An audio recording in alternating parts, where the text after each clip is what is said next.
My son Michael texted me happy birthday 3 days late, asking why I hadn't reminded him. I blocked his access to the family trust fund that same afternoon. By midnight, he'd called 47 times begging me to answer the phone. If you're watching this, subscribe and let me know where you're watching from. Let me tell you how we got to this point. Because the devil's in the details. And honey, this devil has some serious bite. 3 months earlier, I was what you might call a devoted mother. Scratch that. I was a doormat with a checkbook. At 68, I'd been playing ATM to my adult children for so long, I'd forgotten what it felt like to say no.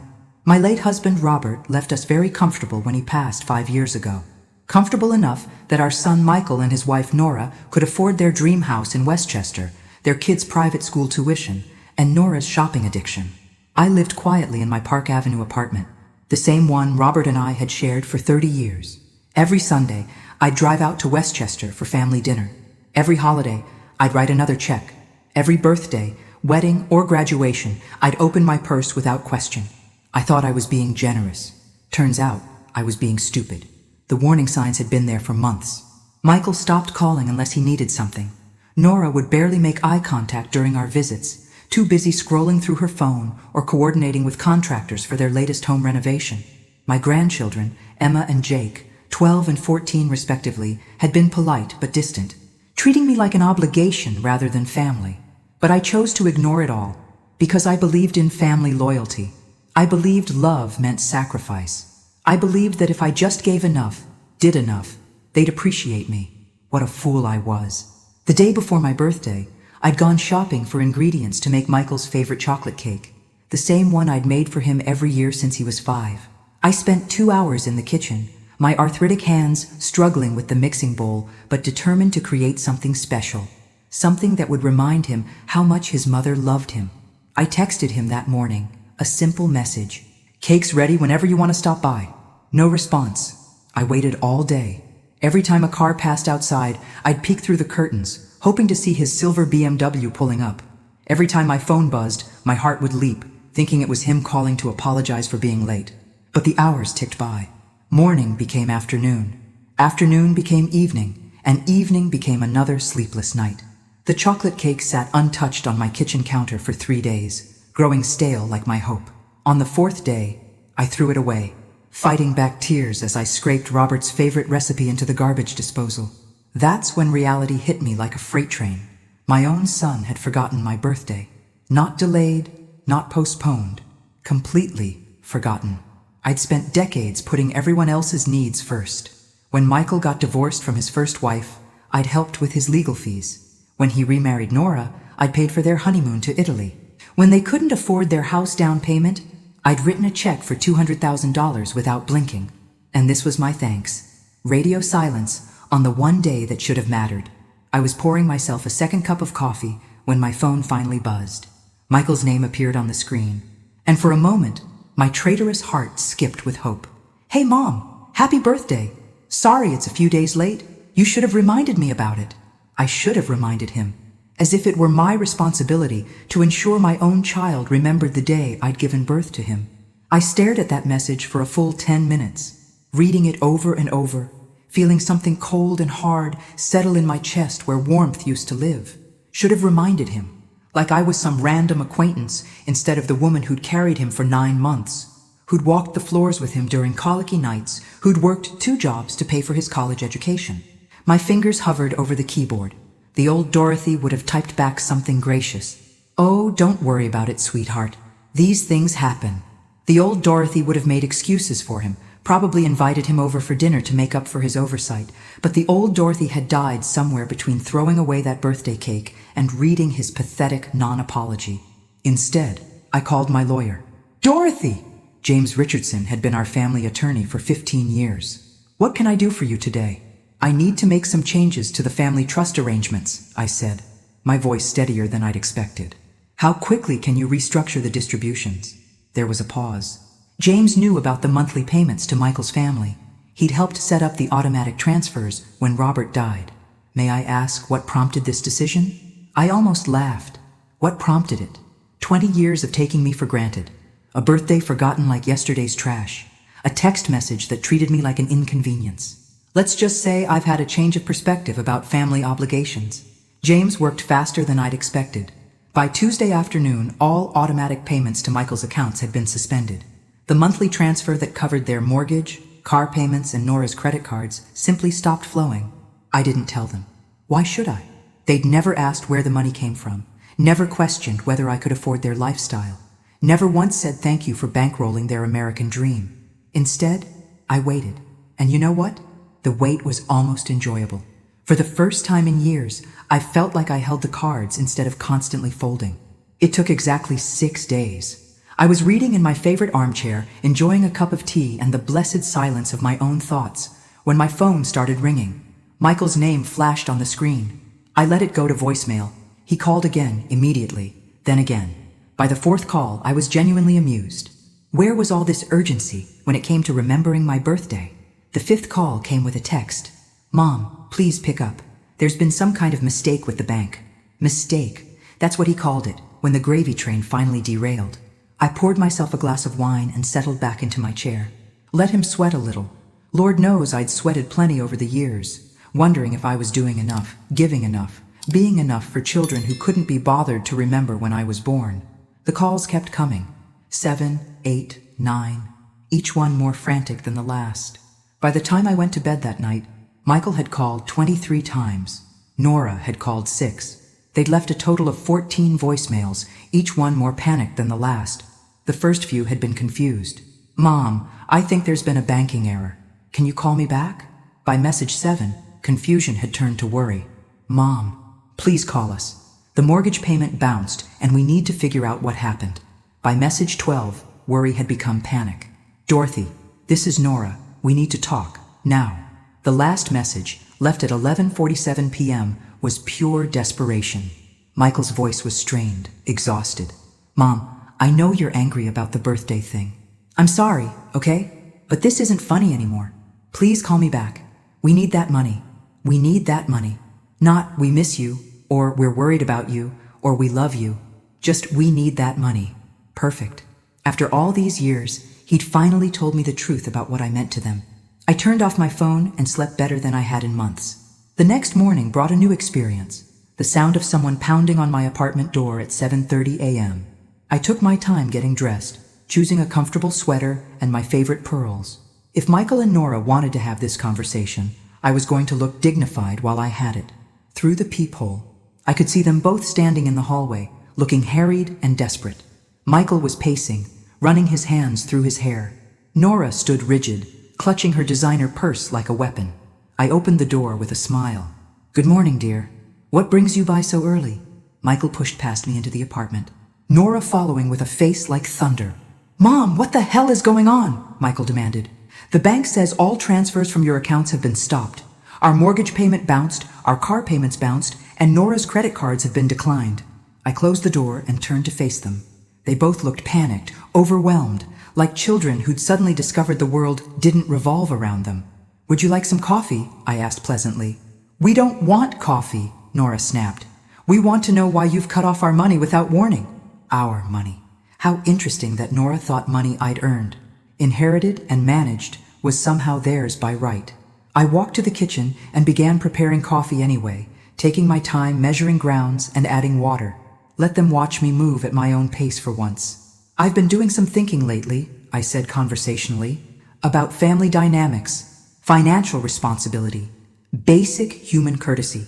You know, things like remembering important dates. Michael had the grace to look uncomfortable. Mom, if this is about your birthday, oh, it's about so much more than that, I interrupted, turning to face them. Your birthday was just the final straw.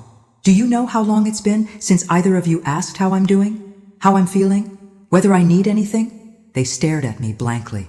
I'll tell you, I continued. 14 months. 14 months since either of you treated me like a person instead of a bank account. Nora stepped forward, her face flushed with anger. That's not fair! We invite you to family dinners. You invite me to dinners where you ignore me while discussing renovations I'm paying for, vacations I'm funding, and private schools I'm subsidizing. I'm not a guest at those dinners, Nora. I'm the entertainment.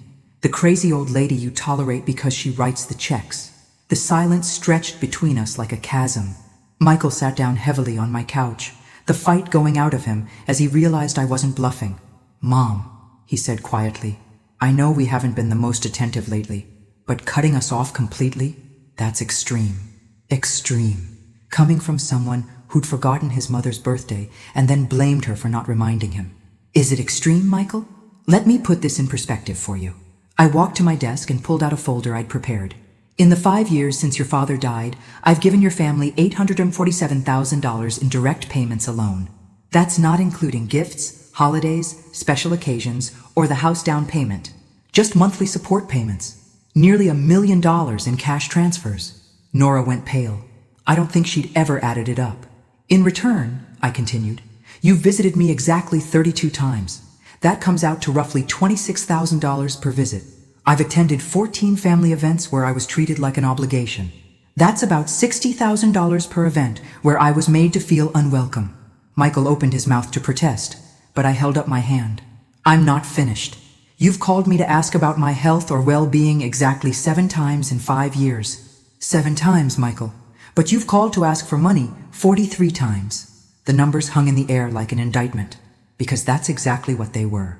"The financial arrangement we had was based on family love and mutual respect," I said calmly. "When you stopped providing love and respect, I stopped providing money. It's simple economics." Nora found her voice. "You can't just abandon your family because your feelings got hurt." I looked at her. This woman who'd never worked a day since marrying my son, who'd spent my money on designer handbags while barely acknowledging my existence. "I'm not abandoning anyone, Nora. I'm simply requiring the same courtesy I've always shown you. Acknowledgement, appreciation, basic human decency. If that's too much to ask, then perhaps we need to reevaluate what family means."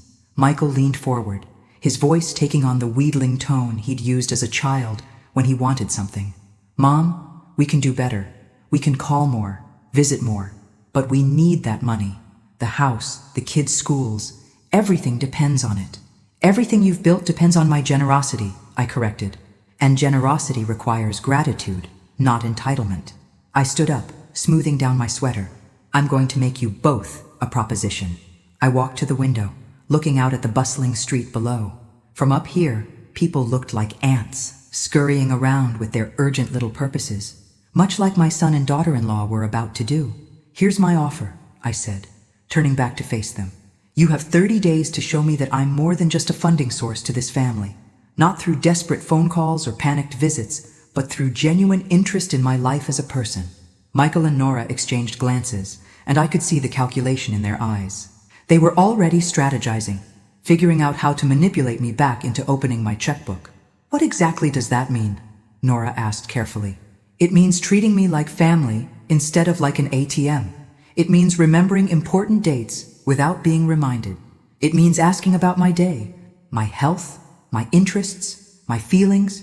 It means including me in conversations instead of talking around me. It means showing basic respect for the woman who's been subsidizing your lifestyle." I sat back down, enjoying the way they hung on my every word for once. "If, after 30 days, I feel valued as a person rather than just a provider, we can discuss resuming some level of financial support. Not the blank check arrangement you've enjoyed, but something more reasonable." Michael's face brightened with hope. "We can do that, Mom." "Absolutely. But," I continued, holding up one finger, "if I detect even the slightest hint of manipulation, if this feels like a performance designed to get my money flowing again, the offer is permanently withdrawn. And I do mean permanently." Nora's mask of composure was slipping. "What are we supposed to do in the meantime? We have mortgage payments, car payments, the kids' tuition. The same thing millions of families do," I said pleasantly. "You'll figure it out. Michael makes a decent salary. You could get a job. You could downsize the house, change schools, sell one of your cars. You know, all the things people do when they live within their actual means." The word job seemed to physically pain Nora. She'd married Michael straight out of college and had never worked. The idea of actual employment was apparently terrifying. "You're being incredibly cruel," she whispered. "Am I? Or am I finally being honest about what this relationship has become?" I stood up again, signaling that our meeting was over. 30 days, I repeated, starting now. And remember, I've had 5 years to perfect the art of detecting genuine emotion versus calculated performance. Don't insult my intelligence by trying to fake your way through this. They left without another word, Nora practically trembling with fury, Michael looking stunned and lost. After they were gone, I poured myself that glass of wine I'd been looking forward to and settled back into my chair. The next 30 days were going to be very interesting indeed. The phone calls started the very next day. Not frantic demands this time, but carefully crafted performances that would have impressed Broadway directors. "Hi, Mom. Just calling to see how you're feeling today." Michael's voice was sugar-sweet through the receiver. I realized we never ask about your health enough. I was standing in my kitchen, preparing lunch, and I nearly laughed out loud. In 5 years, this man had never once called to ask about my health unless he was making small talk before asking for money. "I'm fine, Michael. How thoughtful of you to ask." "Great. And hey, I was thinking maybe we could have lunch this week. Just the two of us. Like old times." Old times. When exactly had we ever had regular lunch dates? I couldn't remember a single instance of Michael suggesting we spend time together without Nora or the children as buffers. "That sounds lovely," I said, curious to see how far they'd take this charade. "Perfect. Oh, and Mom? I've been thinking about what you said yesterday, about not appreciating you enough. You're absolutely right. We've been terrible family members." The script was almost insulting in its transparency, but I played along. "I appreciate you saying that, dear." After he hung up, I checked my watch. 47 minutes later, Emma called. My 14-year-old granddaughter had never initiated a phone conversation with me in her life. Our interactions were limited to polite responses when I asked her direct questions during family dinners. "Hi, Grandma Dorothy. I just wanted to call and tell you about my day at school." The words sounded rehearsed, like she was reading from cue cards. Poor child. Her parents had obviously coached her on what to say. "That's wonderful, Emma. Tell me all about it." She launched into a detailed account of her classes, her friends, her teachers. Everything was wonderful and amazing, and she just couldn't wait to share it all with her beloved grandmother. It broke my heart, honestly. Not because she was lying, but because this forced conversation revealed how little we actually knew each other. Her parents had weaponized their own daughter, turning her into a pawn in their desperate game. When she finished her performance, I said gently, "Emma, sweetheart, you don't have to do this." "Do what, Grandma?" "Pretend to be interested in talking to me because your parents told you to call." There was silence on the other end. When she spoke again, her voice was smaller, more genuine. "Dad said you were mad at us, that maybe you wouldn't be our grandma anymore if we didn't try harder. Those bastards. They'd terrified their own children to manipulate me. Emma, listen to me carefully. I will always be your grandmother, no matter what happens between me and your parents. That will never change. Do you understand?" "Yes, Grandma." "Good. Now do you actually want to talk to me, or would you rather go do whatever 14-year-olds do when they're not being forced to call their grandmothers?" She giggled, and for the first time, she sounded like herself. "Can I go? I have homework." "Of course you can go. I love you, Emma." "Love you too, Grandma." The manipulation had officially begun. Day 5 brought flowers. An enormous arrangement of white roses and lilies arrived at my door with a card that read, "Thinking of you always. Love, Michael and Nora." I'd never received flowers from them before. Not for my birthday, not for Mother's Day, not even when Robert died. But now, when they needed my money, suddenly they were thoughtful enough to spend $200 on an ostentatious display. I put the flowers on my dining room table and waited for the follow-up call. It came within an hour. "Hi, Mom. Did you get our little surprise?" Nora's voice was artificially bright. "They're lovely, thank you. I just wanted you to know how much we appreciate everything you've done for us over the years. I know I haven't always been the best daughter-in-law, but I want to change that." The best daughter-in-law? This woman had barely spoken to me in 2 years, except to make snide comments about my clothes or my cooking. "That's very kind of you to say, Nora. I was wondering if you'd like to go shopping this weekend. Maybe get our nails done. Have a girls' day." A girls' day? With the woman who once told Michael I was too needy when I'd called to check on them during a hurricane. "I'll think about it," I said. Day 8 brought a handwritten letter from Jake, my 12-year-old grandson. His usually terrible handwriting was surprisingly neat, suggesting he'd been made to write multiple drafts. "Dear Grandma Dorothy," it began, "I have been thinking about how awesome you are, and how I don't tell you enough. You are the best grandma in the world, and I love you so much. I hope we can hang out more and do fun things together. Love, Jake." The letter was sweet, but it reeked of parental coaching. Jake had never used the word awesome in his life, and he'd certainly never expressed any desire to hang out with me. I called Michael that evening. "The letter from Jake was very touching," I said. "Oh, that was all his idea. He's been feeling really bad about not being closer to you." "Michael." "Yes? Stop lying to me. I know you coached him to write that letter, just like you coached Emma to call me." Silence. "Mom, I don't know what you—" "Stop. Just stop. If you want to rebuild our relationship, it has to be based on honesty, not performances, not manipulations, not scripted phone calls from confused children. We're trying to show you we care. You're trying to show me you can follow a script when money is on the line. There's a difference." I hung up feeling exhausted. This wasn't working the way I'd hoped. Instead of genuine change, I was watching them dig themselves deeper into deception. But I'd given them 30 days, and I was a woman of my word. I just wasn't sure how much more amateur theater I could stomach. 2 weeks into their performance, I discovered something that changed everything. I was having lunch with my friend Margaret at our favorite cafe when she mentioned seeing Nora at the country club. "She was telling everyone about your mental breakdown," Margaret said, her voice carefully neutral. "Said you'd been acting erratic since Robert died, making impulsive financial decisions." The coffee cup rattled against the saucer as I set it down. She said, "What?" "Apparently, you've become difficult to manage, and they're considering having you evaluated for competency issues." The words hit me like a physical blow. While they were sending me flowers and love letters, they were simultaneously laying the groundwork to have me declared mentally unfit. "Margaret, are you absolutely certain?" "Dorothy, I've known you for 30 years. You're the most sharp-minded person I know." But Nora was very convincing. She had several women nodding along sympathetically. I spent the rest of lunch in a daze. When I got home, I immediately called James Richardson. "James, I need to ask you something, and I need you to be completely honest with me. Has anyone contacted you asking about my mental state or financial competency?" There was a long pause. "Dorothy, I probably shouldn't tell you this, but Michael called last week. He said he was concerned about some unusual financial decisions you'd been making. He asked about the process for having someone's competency evaluated." My hands started shaking. "What did you tell him?" "I told him that you were completely competent, and that any such evaluation would be a waste of everyone's time." "But Dorothy, the fact that he asked—" "I know what it means." After I hung up, I sat in my chair and stared at those white roses they'd sent. Every petal suddenly looked like a lie.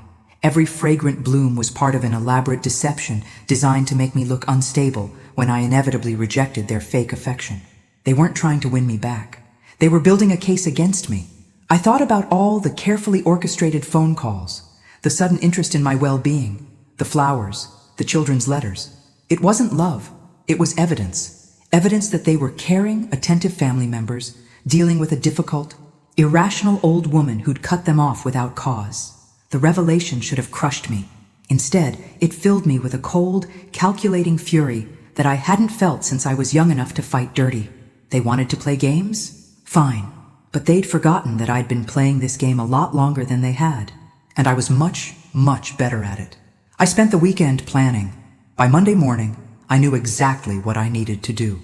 First, I called James and scheduled an appointment for a complete mental competency evaluation with the most respected neuropsychologist in Manhattan. "Dorothy, you don't need to," James started. "Yes, I do.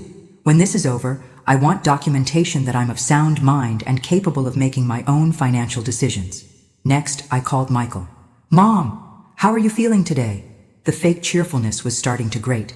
"Actually, Michael, I've been doing some thinking about our conversation, and I've decided you're right." "About what?" "About resuming the financial arrangements. I've been too harsh, too emotional. I miss our family dinners. I miss being part of your lives. I want to fix this." The relief in his voice was palpable. "Mom, that's wonderful. I knew you'd come around. You're such a loving, generous person. I want to have dinner this Friday, all of us, including Emma and Jake. I want to apologize properly and discuss how we move forward." "Of course, Nora will be so relieved. She's been worried sick about you." "I'll bet she has." That afternoon, I made another call. To a private investigator named Patricia Chen, someone James had recommended for discreet family matters years ago when Robert was having business partner issues. "Mrs. Patterson, I need to know everything about my son and daughter-in-law's financial situation. Bank accounts, credit cards, debts, assets, spending patterns. I also need you to check if they've been consulting with any attorneys recently." Something feels off about their behavior.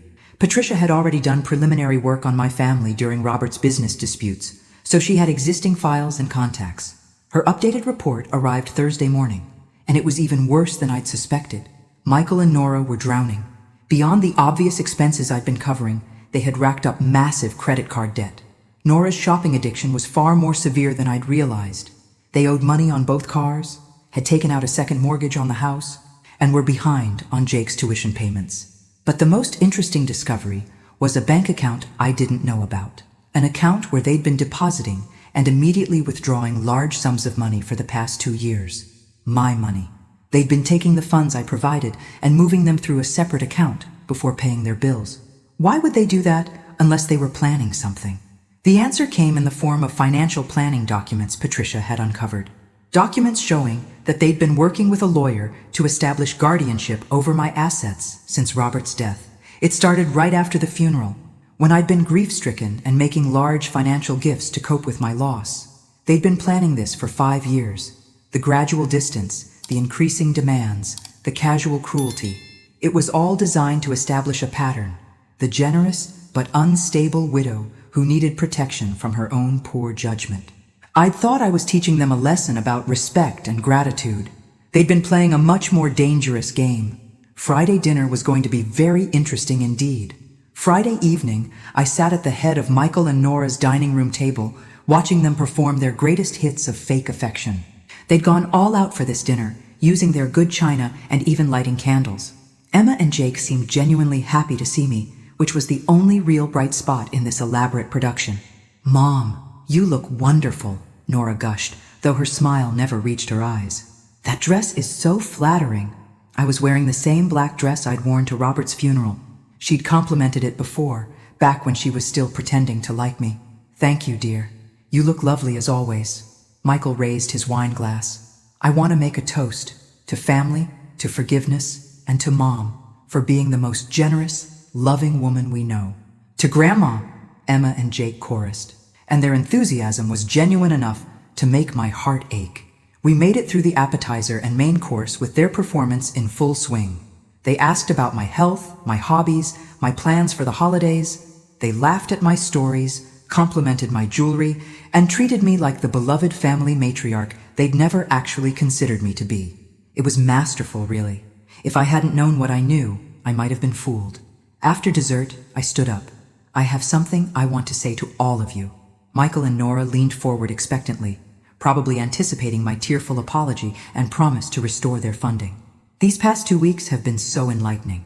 Michael, your sudden interest in my daily health has been touching. Nora, your invitation to go shopping was so thoughtful. And children, your letters and phone calls have meant the world to me."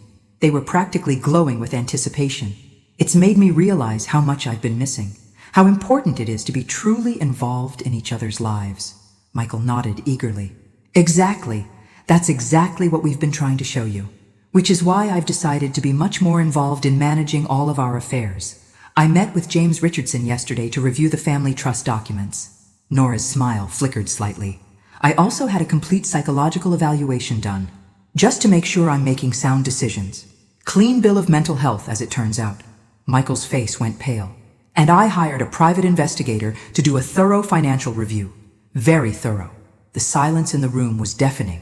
I reached into my purse and pulled out Patricia's report, setting it on the table between us. "Did you know it's illegal to establish financial guardianship over someone through fraudulent means?" James was quite concerned when he reviewed your planning documents. Nora stood up abruptly, her chair scraping against the floor. "I don't know what you think you found, but I found 5 years' worth of evidence that you've been systematically setting me up to be declared incompetent so you could control my assets permanently. The separate bank account, the guardianship paperwork, the witnesses you've been cultivating who can testify to my erratic behavior." Michael's voice was barely a whisper. "Mom, it's not what it looks like. Really, because it looks like fraud. It looks like elder abuse. It looks like 2 people who decided it was easier to steal from me than to earn their own living." Emma and Jake were staring at their parents with horrified expressions. "Here's what's going to happen," I continued calmly. "You're going to pack up and move out of this house by the end of the month. The house I bought, by the way, which means I can evict you whenever I choose. You're going to get jobs, real jobs, and start living within your means. And if you ever attempt to contact me again, I'll file criminal charges. James assures me we have more than enough evidence. I walked to the door, then turned back one final time. Oh, and I'm changing my will. The entire estate goes to charity now. Congratulations, Michael. Your greed just cost you $47 million. The same $47 million you thought you could steal through fraudulent guardianship. The drive home was peaceful. For the first time in years, I felt truly free. Some lessons cost more than others, but watching my son learn that respect isn't optional was worth every penny. Thanks for listening. Don't forget to subscribe and feel free to share your story in the comments. Your voice matters.